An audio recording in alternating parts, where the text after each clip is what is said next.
नमस्कार दोस्तों, आप देख रहे हैं HW न्यूज और मेरा नाम है सोनू कनौजिया। फैक्ट चेक के इस एपिसोड में आज हम बात करेंगे देश की पूर्व प्रधानमंत्री इंदिरा गांधी की एक तस्वीर की, जो सोशल मीडिया पर बड़े पैमाने पर शेयर की जा रही है। साथ ही साथ इसके साथ जो दावा किया गया है उसकी सच्चाई की जानकारी भी हम आपको देंगे। लेकिन आपको लगता होगा कि आज हम इंदिरा गांधी की बात क्यों कर रहे हैं। दरअसल इसका एक विशेष कारण है। विशेष कारण यह है कि आज इंदिरा गांधी द्वारा लगाए गए इमरजेंसी को 45 साल पूरे हो चुके हैं और सुबह से ही सोशल मीडिया पर इंदिरा गांधी जो है वो ट्रेंड किया जा रहा है।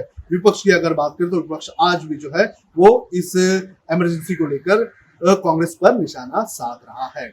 इमरजेंसी की अगर बात करें तो 25 जून 1975 को जो है देर रात को जो है वो इमरजेंसी लगा दी गई थी हमारे देश में। लगभग 21 महीने तक ये इमरजेंसी चली थी और इस इमरजेंसी के दौरान आपको बता दें कि जो भी विपक्षी दल के नेता थे उन्हें जो है जेल में बंद कर दिया गया था। इसके अलावा अगर बात करें तो न्यूज़पेपर्स पर भी जो है पाबंदियां लगाई गई थी। जो सरकारी खबरें होती थी रेडियो पर वही टेलीकास्ट की जा रही थी और अगर कोई सरकार के खिलाफ जो है खबरें छापता था तो उसके ऊपर कार्रवाई की जाती थी। तो उस वक्त अगर न्यूज़पेपर की अगर बात करें तो उस वक्त भी न्यूज़पेपर जो है उन्होंने विरोध जताते हुए जो है काला न्यूज़पेपर जो है पेज जो है वो भी छापना जो है वो शुरू किया था और अपना विरोध जताया था। इसके अलावा कई विपक्षी दल जो है वो भी लगातार विरोध प्रदर्शन कर रहे थे और उन्हें जो है जेल में डालने का काम जो है सरकार की तरफ से किया जा रहा था। इमरजेंसी की अगर बात करें तो इस 21 महीने की इमरजेंसी को आज भी हमारे देश में जो है काला अध्याय कहा जाता है। कहा यह भी जाता है कि इंदिरा गांधी ने जो है अपना पॉलिटिकल करियर बचाने के लिए जो है इमरजेंसी लगाई थी और उसी के बाद जो है आज भी जो है कांग्रेस को इसी चीज को लेकर घेरा जाता है। अब आते हैं आज के फैक्ट चेक पर और फैक्ट चेक की तस्वीर पर। दरअसल सोशल मीडिया पर यह तस्वीर वायरल हो रही है। इस तस्वीर में क्या है, इसमें एक पहाड़ी इलाका है, ब्लैक एंड व्हाइट की तस्वीर है और देश की पूर्व प्रधानमंत्री इंदिरा गांधी जो है वो हमारे जवानों को संबोधित करती हुई नजर आ रही है। इस तस्वीर की अगर बात करें तो इस तस्वीर को जो है कई verified Twitter account, Facebook account ने जो है इसे जो है पिछले कुछ दिनों पहले शेयर किया है। यूथ कांग्रेस, यूपी कांग्रेस की तरफ से इसे शेयर किया गया है। इतना ही नहीं, अलका लांबा ने भी जो है इस तस्वीर को रिट्वीट किया था। सबसे पहले बात करें तो एक इंदिरा गांधी नाम का एक ट्विटर हैंडल है, उसने जो है इस तस्वीर को डाला था। लगभग 21 जून को सुबह 10 बजे के आसपास इस तस्वीर को उसने शेयर किया था। इसके बाद यूपी कांग्रेस की तरफ से इस तस्वीर को शेयर किया गया। यूपी कांग्रेस की तरफ से क्या लिखा गया था ये मैं आपको पढ़ के सुना देता हूँ। यूपी कांग्रेस की तरफ से ये तस्वीर डाली गई थी। इसमें लिखा गया था कि इंदिरा गांधी जी गलवान वैली में सैनिकों के साथ। इस तस्वीर को लगभग 10:13 में रात को जो है पोस्ट किया गया था और 21 जून को ये तस्वीर पोस्ट की गई थी। लगभग 2000 से भी ज्यादा इसे रिट्वीट आ चुके थे और 8000 से भी ज्यादा इसे लाइक्स आ गए थे। इसके अलावा यूथ कांग्रेस की तरफ से भी जो है इस तस्वीर को अगले दिन शेयर किया गया। यूथ कांग्रेस की तरफ से लिखा गया कि former PM Indira Gandhi addressing army jawans at Galwan valley while one road and other covered। यानी कि इस तस्वीर के जरिए कहीं ना कहीं केंद्र सरकार, इस वक्त केंद्र सरकार पीएम मोदी की सरकार पर जो है निशाना साधने की कोशिश की गई। तो ये तस्वीर जो है सोशल मीडिया पर बड़े पैमाने पर शेयर किया जा रहा है। फेसबुक पर, ट्विटर पर, व्हाट्सएप पर, इंस्टाग्राम पर, हर जगह जो है इस तस्वीर को शेयर किया जा रहा है। अब इस तस्वीर को शेयर करने का एक कारण भी है। कारण यह है कि हाल ही में प्रधानमंत्री नरेंद्र मोदी ने एक बयान दिया था और इसमें यह कहा था कि चीनी सेना जो है हमारे इलाके में नहीं घुसी है और कोई भी हमारी पोस्ट पे कब्जा नहीं किया गया है। तो उसके बाद लगातार ये सवाल उठ रहे थे कि क्या जो गलवान घाटी है वो चीन का हिस्सा है, और इसी कड़ी में जो है इस तस्वीर को शेयर की गई और बताया गया कि ये गलवान इलाका है और यहाँ पर इंदिरा गांधी ने जो है हमारे देश के सैनिकों को संबोधित किया था।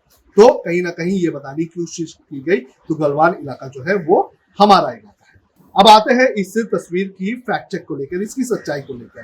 दरअसल इस तस्वीर की अगर बात करें तो ये तस्वीर जब हमारे पास आई तो हमने इसकी फैक्ट चेक की और जब हमने फैक्ट चेक किया तो हमें कई सारे जो न्यूज़पेपर्स हैं उनके भी फैक्ट चेक के रिपोर्ट्स हमें मिले। इस तस्वीर की अगर बात करें तो ये तस्वीर जो है ये गलवान घाटी की नहीं बल्कि ये जो तस्वीर है ये लेह इलाके की है और 1971 की है। गलवान घाटी और लेह की अगर बात करें तो लगभग 220 किलोमीटर का फासला है और लगभग 220 किलोमीटर दूरी पर जो है ये रैली जो है, ये संबोधन जो है वो देश की पूर्व प्रधानमंत्री इंदिरा गांधी की तरफ से की गई थी। तो इस हिसाब से ये जो दावा किया गया कांग्रेस की तरफ से, यूथ कांग्रेस की तरफ से या फिर यूपी कांग्रेस की तरफ से, तो ये दावा पूरी तरह से गलत है और भ्रामक है। इस तस्वीर की सही जानकारी ये है कि ये तस्वीर जो है ये लेह इलाके की 1971 की है। जब इस तस्वीर की सही जानकारी सामने आई तो यूथ कांग्रेस की तरफ से भी एक करेक्शन नोट नीचे लिखा गया और उसमें बताया गया कि ये जो तस्वीर है, दरअसल ये तस्वीर गलवान घाटी की नहीं, लेह इलाके की है। इस तस्वीर की अगर बात करें तो इस तस्वीर को लेकर कई फैक्ट चेक वेबसाइट्स ने जो है इसे चेक किया, तो पीटीआई के पास इसकी एक तस्वीर मिली और इस तस्वीर में बताया गया कि ये जो तस्वीर है ये 1971 की तस्वीर है और पीटीआई की तरफ से इसे क्रेडिट जो है वो डीपीआर को दिया गया है। तो इससे पता चलता है कि जो दावा किया जा रहा है ये दावा पूरी तरह से गलत है। कहीं ना कहीं इस दावे के साथ नरेंद्र मोदी वाली केंद्र सरकार पर जो है निशाना साधने की कोशिश की गई है। तो ये था आज का फैक्ट चेक जिसके जरिए हमने बताया कि ये जो तस्वीर सोशल मीडिया पर वायरल हो रही है, ये जो तस्वीर के साथ दावा किया जा रहा है, ये दावा पूरी तरह से गलत है, भ्रामक है। तो इसी के साथ हम आपसे अपील करेंगे कि अगर आपके पास ऐसी कोई भी तस्वीर होगी, मैसेज होगा, वीडियो होगा, तो उसे आप हमें भेज सकते हैं। हमारा ईमेल आईडी है sonu@hwnews.in। आप इस पर भेजिए, हम उसकी पड़ताल करके उसकी सही जानकारी आप तक पहुंचाएंगे। हमें कई सारे ईमेल आ रहे हैं लेकिन हम क्षमा चाहेंगे हमारे दर्शकों का, क्योंकि हमारे पास कई सारे ईमेल आ रहे हैं और हम उन फैक्ट चेक पर हम शो नहीं कर सकते हैं, इसलिए हम हमारे दर्शकों को जो है उसकी सही जानकारी जो है ईमेल के जरिए फॉरवर्ड कर देते हैं। कुछ जो बड़ी चीजें होती है, जो बड़े पैमाने पर शेयर की जाती हैं, जिससे नुकसान हो सकता है देश का, तो ऐसी चीजों को हम शो में जगह दे रहे हैं। इसी के साथ हम आपसे ये भी अपील करेंगे कि देश में कोरोना वायरस के मामले लगातार बढ़ते जा रहे हैं, तो ऐसी स्थिति में आप घर से बाहर ना निकले। अगर 24 घंटे की बात करें तो पिछले 24 घंटे में 16,000 से भी ज्यादा जो कोरोना वायरस के नए मामले सामने आ चुके हैं। तो खतरा अभी तक खत्म नहीं हुआ है, देश में खतरा लगातार बरकरार है। तो ऐसे वक्त में आपको सतर्क रहना बेहद ज्यादा जरूरी है। घर से निकलते वक्त मास्क जरूर पहने और जब तक जरूरी नहीं होगा तब तक आप घर से बाहर ना निकलें। सुरक्षा के सभी इंतजामों का पूरी तरह से पालन करें और इसी तरह से आप भी सुरक्षित रह सकते हैं, आपका इलाका सुरक्षित रह सकता है और साथ ही साथ आपका परिवार भी सुरक्षित रह सकता है। कोरोना वायरस की इस महामारी को अगर हमें जड़ से खत्म करना है तो सोशल डिस्टेंसिंग का पूरी तरह से पालन करना होगा और जितने भी जो सुरक्षा के इंतजामात हैं उन सभी चीजों का पालन करना बेहद ज्यादा जरूरी है। तो हम आपसे अपील करेंगे कि आप इन सभी चीजों का पालन करें और देखते रहिए HW न्यूज।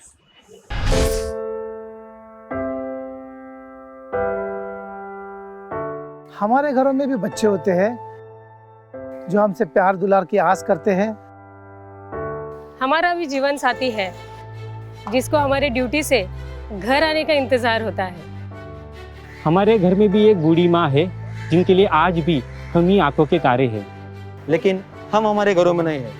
आपकी सुरक्षा में कोई कसर न रहे इसलिए हम अपने प्रियजनों से दूर हैं। हम में से ही कुछ तो अब इतने दूर जा चुके हैं कि वो वापस अपने घरों को लौट भी नहीं पाएंगे। हमें गर्व है कि हमारे कंधों पे मुंबई शहर के नागरिकों की सुरक्षा की जिम्मेदारी है। हमारे जज्बे और बलिदान को व्यर्थ न जाने दे।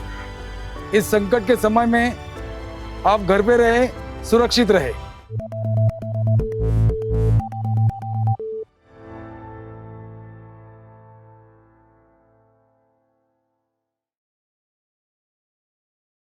अब खबरें पाइए सबसे पहले हमारे मोबाइल न्यूज एप्लीकेशन पर। एंड्रॉइड या iOS प्लेटफॉर्म पर जाइए, HW न्यूज नेटवर्क को सर्च कीजिए, डाउनलोड कीजिए और अपनी सुविधानुसार भाषा का चयन कीजिए। खबरों की भीड़ में अपने काम की खबर पाते रहिए। अगर आपको हमारा ये वीडियो पसंद आया है तो आप इसे शेयर करें, फेसबुक पर हमारे पेज को लाइक करें, ट्विटर पर हमें फॉलो करें, यूट्यूब पर जरूर सब्सक्राइब करें ताकि आपको हमारे हर खबर की अपडेट मिलती रहे।